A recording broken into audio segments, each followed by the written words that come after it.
कोणत्या 3 चुका आहेत की ज्या कोणताही उद्योजक वारंवार करतो आणि त्याच्यामुळे त्याचा ओव्हरऑल बिझनेस इफेक्ट होतो? याच्यामध्ये सगळ्यात पहिलं तर मी असं म्हणेल की अवेलेबल रिसोर्स काय हं.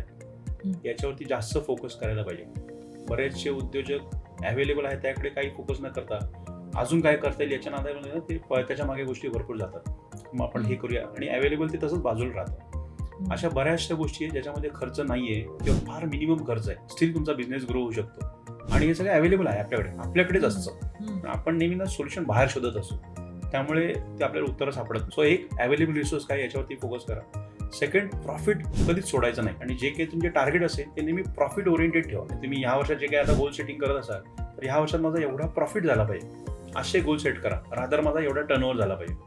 टर्नओव्हरचं कदाचित तुम्ही लोकांना सांगण्यासाठी मग आमचं हे टार्गेट आहे, पण तुमचं स्वतःचं काही टार्गेट असलं पाहिजे की एवढा प्रॉफिट झाला पाहिजे. कारण बऱ्याचशा बिझनेसमध्ये असं बघितलंय मी, टर्नओव्हर तर अचीव्ह करतात पण प्रॉफिट तेवढाच झालाय जेवढा मागच्या वर्षी होता.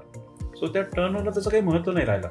रादर टर्नओव्हर तेवढाच आहे आणि प्रॉफिट वाढलाय, हे जास्त चांगला सिनेरिओ आहे. आणि थर्ड थिंग, तुम्ही जेवढे फ्री राहाल ना तेवढे तुम्हाला अजून तुम्ही बिझनेस ग्रो करू शकताय आणि ते फ्री राहण्यासाठी सिस्टीम आणि प्रोसेसवरती जास्त काम करा.